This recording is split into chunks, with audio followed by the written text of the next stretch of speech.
హైదరాబాద్ జూబ్లీస్ లాంటి ప్లేస్, జూబ్లీస్ కాన్స్టెన్సీ కానీ జూబ్లీస్ ఏరియా దీంట్లో లేదు.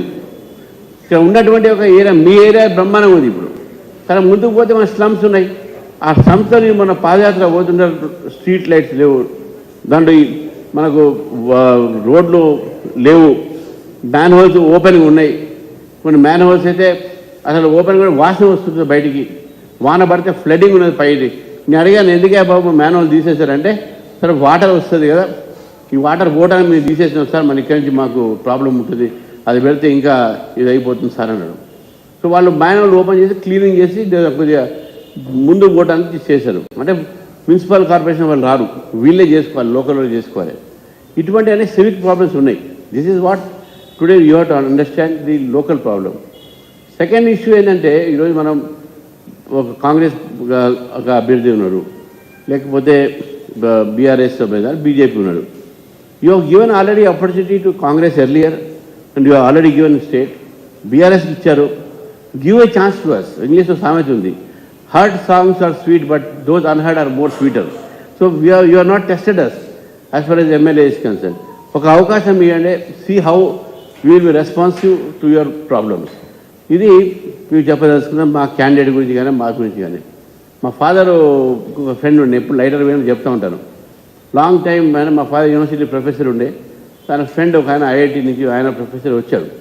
So my father was speaking to him and asking him, ఏమైనా బాబు మీ ముగ్గురు పిల్లలు ఉండే కదా, ఏం చేస్తున్నారని.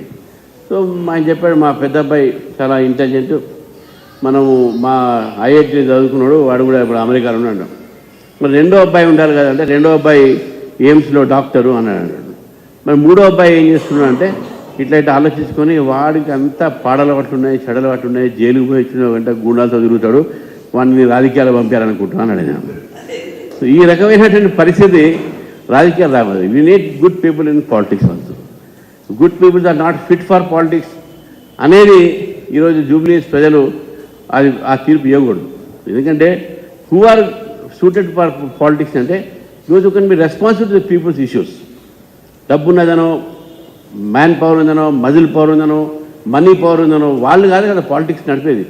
పాలిటిక్స్ నడపాల్సింది ఇంటలెక్చువల్స్, పాలిటిక్స్ నడపాల్సినది ఎడ్యుకేటెడ్ పీపుల్, పాలిటిక్స్ నడపాల్సిన పాలిష్ పీపుల్. ఇల్లిటరేట్స్ కూడా జర పాలిష్ పీపుల్. చాలామంది మనకు రాష్ట్రంలో కానీ దేశంలో కానీ ఇల్లిటరేట్ పొలిటీషియన్స్ ఉన్నారు, లేదని కాదు, కానీ దే ఆర్ వెరీ గుడ్. అటువంటి ఒక పొలిటికల్ సిస్టమ్ని మనం క్రియేట్ చేసుకోవాలి. ఈరోజు జూబ్లీస్ ప్రజలకు ఒక అవకాశం వచ్చింది to show to the people that will not be influenced by money power, will not be influenced by muscle power, but we will vote for development. ఇది ఈరోజు Bharatiya Janata party agenda.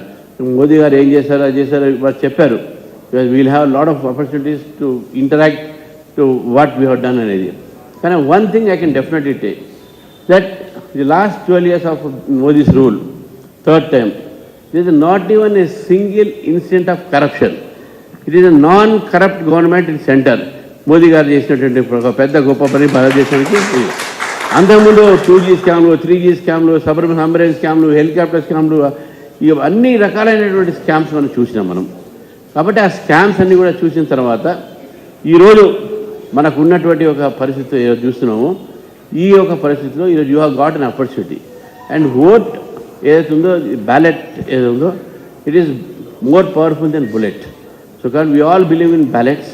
So కాబట్టి ఆ బ్యాలెట్ మీరు వచ్చినప్పుడు డెఫినెట్గా బీజేపీకి ఓటే అని చెప్పి మీకు కోరుతున్నాను. పొలిటికల్ స్పీచ్ మీ అంతా, because all employees, all educated people. నేను ఏదో ఇష్యూస్లో పోయి ఐ డోంట్ వాంట్ టు